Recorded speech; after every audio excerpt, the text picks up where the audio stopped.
I play upstate a lot, very hilly. So I wanted to ask you if I'm playing uphill, downhill, or on the side, what should I be doing as far as getting the ball? Right. It's not like the driving range, right, where it's flat. Right. I played that course, and you have to be a billy goat to play that course. Right. So I think one thing you should always remember with side hill lies is that the ball is going to spin down the hill.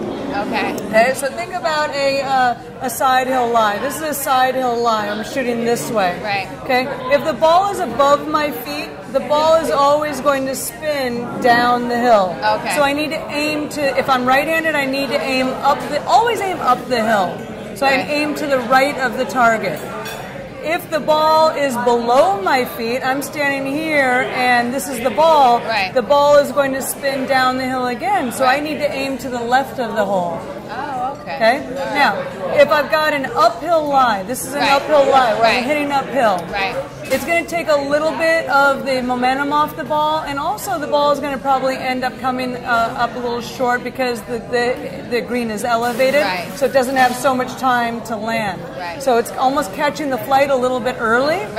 Depending on the pitch of the hill, I want you to take either 1, 2, maybe 3 extra clubs.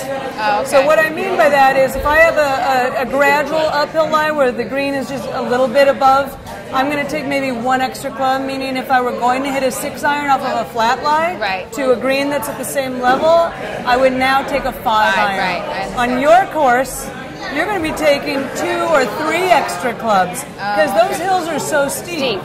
So if you were going to hit a 6-iron normally from a flat lie, now you're going to take a 4-iron or your hybrid or something that's would be the equivalent of two like more. Like a 4 hybrid or something. Exactly. Okay. If I'm going downhill, I take less club. Because remember, the green's below my feet. So it's going to pick up momentum. It's going to pick up momentum. I'm going to create top spin, and the ball's going to roll a lot. Sometimes on a downhill lie, you need to almost plan to land the ball short of the green and let it roll onto the hole because you're not going to stop it. It doesn't have any backspin whatsoever. Okay, so you take a couple extra less clubs. Another thing, when hitting off of uphill and downhill lies, I want you to try to level your shoulders to the hill. So if I'm going uphill, I don't want my shoulders digging into the hill. I want my shoulders level with the hill.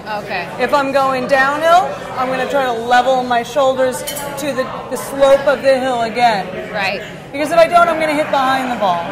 So in other words, so if I'm going uphill, so I should be level with the hill, you're saying? So I should, my shoulders should be like this, so that you're almost like your shoulders are parallel to the slope of the hill. So that you catch the ball. Always take at the right spot. Always take a couple of practice swings so you can see where your club is catching the ground.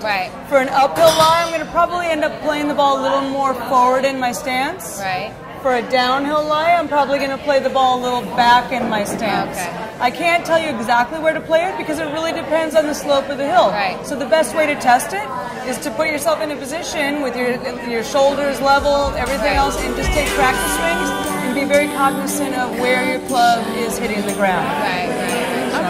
Thank you very much. I'll let you know how I do the next time I play. We'll know in October. That's true. Well, hopefully I'll play before that. I have to practice before you get there. You have to practice.